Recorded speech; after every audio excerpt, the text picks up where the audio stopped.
brought to you by ITIL series.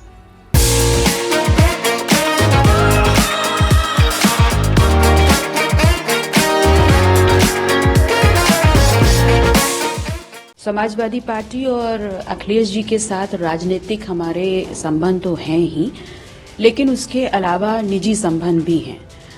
मेरे बड़े भाई जैसे हैं वो, और मैं सदैव उनकी छोटी बहन बन के ही रही हूँ। देखिए, पहले हम जब गठबंधन में आए तब भी ये निर्णय हमारे बड़े भाई अखिलेश भैया ने ही लिया था, और आगे भी हम गठबंधन का हिस्सा रहेंगे या नहीं रहेंगे, ये निर्णय भी वही लेंगे। ये हैं अपना दल कमेरावादी की कार्यकारी अध्यक्ष और सिरातू से समाजवादी पार्टी की विधायक पल्लवी पटेल।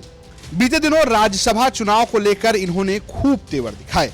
अखिलेश यादव की पार्टी से जया बच्चन और आलोक रंजन को लेकर जिस तरीके से राज्यसभा भेज जाने का फैसला किया गया, उनको उम्मीदवार बनाया गया, उसको लेकर पल्लवी पटेल ने सीधा मोर्चा खोल दिया और कहा कि मैं रंजन और बच्चन को वोट नहीं दूंगी। हालांकि अब पल्लवी पटेल के सुर थोड़े नरम पड़ते दिख रहे हैं। पल्लवी पटेल से जब अखिलेश यादव को लेकर सवाल पूछा गया तो उन्होंने कहा कि अखिलेश यादव मेरे बड़े भाई हैं।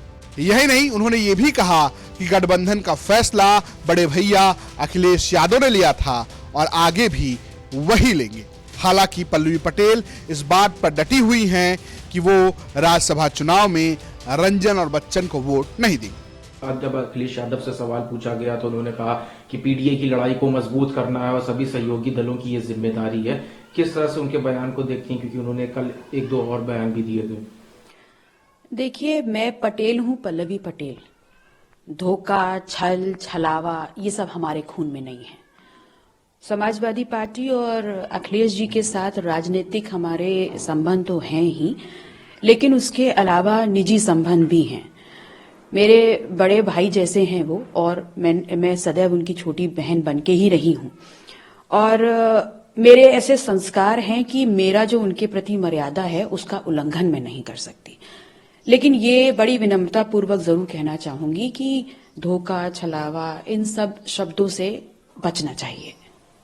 लेकिन उन्होंने तो साथ भी ये भी कहा है कि अभी आगे आने वाले समय में खाली ये 3 राज्यसभा नहीं बल्कि एमएलसी भी हैं, चुनाव आने वाले हैं, राज्यसभा भी आने वाले, तो कहीं ना कहीं जो एक पीडीए को लेके जो इक्वेशन नहीं बैठ रही थी तो उस पर उनका जवाब था, और आपकी नाराजगी को भी शायद उन्होंने बताया कि आगे आने में और भी अपॉर्चुनिटीज हैं।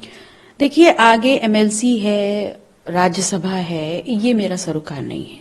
मेरी ऑब्जेक्शन जो था वो सिर्फ इस बात का था कि हमारा नारा पिछड़ा, दलित, अल्पसंख्यक है, तो वो हमारे हर चीज में दिखना चाहिए, बस।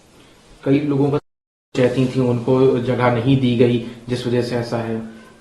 मैं सिर्फ पीडीए के जो चेहरे हो सकते हैं सिर्फ उनको चाहती थी, यही मेरी एकमात्र चाह है। कोई ऐसी महत्वाकांक्षा नहीं थी कि आप या कृष्ण पटेल जी या किसी ऐसे, ये आपकी चाह शायद नहीं थी? नहीं, बिल्कुल नहीं थी ऐसी कोई चाह मेरी।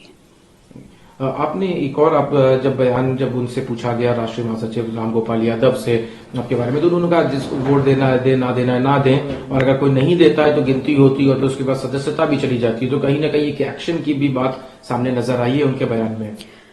देखिए, अब उनके बारे में क्या कहें। उनके बारे में जब श्रद्धेय नेताजी माननीय मुलायम सिंह यादव जी बहुत कुछ कह गए हैं, तो अब मेरा कुछ भी कहना उचित नहीं है। उन्होंने ये कहा कि सदस्यता करती हैं, तो उसके बाद अगर इस तरह का कोई एक्शन लिया गया तब? ये मेरा बिल्कुल विषय नहीं है। इससे आपको कोई आपत्ति, नाराजगी, कुछ ऐसी चीज? नहीं, बिल्कुल नहीं। 2024 से पहले कहीं बन पाई, तो क्या आने वाले समय में आप या स्वामी प्रसाद मौर्य क्या पार्टी से अलग होने का सोच रहे हैं? देखिए, पहले हम जब गठबंधन में आए तब भी ये निर्णय हमारे बड़े भाई अखिलेश भैया ने ही लिया था, और आगे भी हम गठबंधन का हिस्सा रहेंगे या नहीं रहेंगे, ये निर्णय भी वही लेंगे। आपकी तरफ से अभी और कोई चीज कहना कि जैसे पीडीए या उन्होंने जो अपने आप को कहा कि एमएलसी, तो उसके बाद आप वोट अब करेंगी कि नहीं करेंगी? देखिए, जो लोग मुझे जानते हैं वो बहुत अच्छे से समझते हैं कि एक बार जो मैं कमिटमेंट कर देती हूँ मैं उससे पीछे नहीं हटती। आपके वोट ना करने की वजह से जो तीनों कैंडिडेट की इक्वेशन है वो बिगड़ सकती है, नंबर ऑफ जो वोटर्स चाहिए होते हैं लेजिस्लेटिव असेंबली के, वो कम हो सकते हैं, जिसकी वजह से शायद उनका एक राज्यसभा सांसद। देखिए, अगर हम पीडीए के नारे को जमीन पे साकार रूप में नहीं उतारेंगे तो हमारा 2024 क्या बल्कि उससे आगे का भविष्य भी बिगड़ सकता है, तो ये बहुत अहम है। जिस तरीके से राज्यसभा चुनाव से पहले एक बार फिर पल्लवी पटेल के सुर नरम पड़े हैं, अब ये सवाल उठने लगे हैं कि क्या पल्लवी पटेल और अखिलेश यादव के बीच बातचीत बनती हुई नजर आ रही है। आपको क्या लगता है, कमेंट बॉक्स में जरूर बताइएगा। ब्यूरो रिपोर्ट, यूपी तक।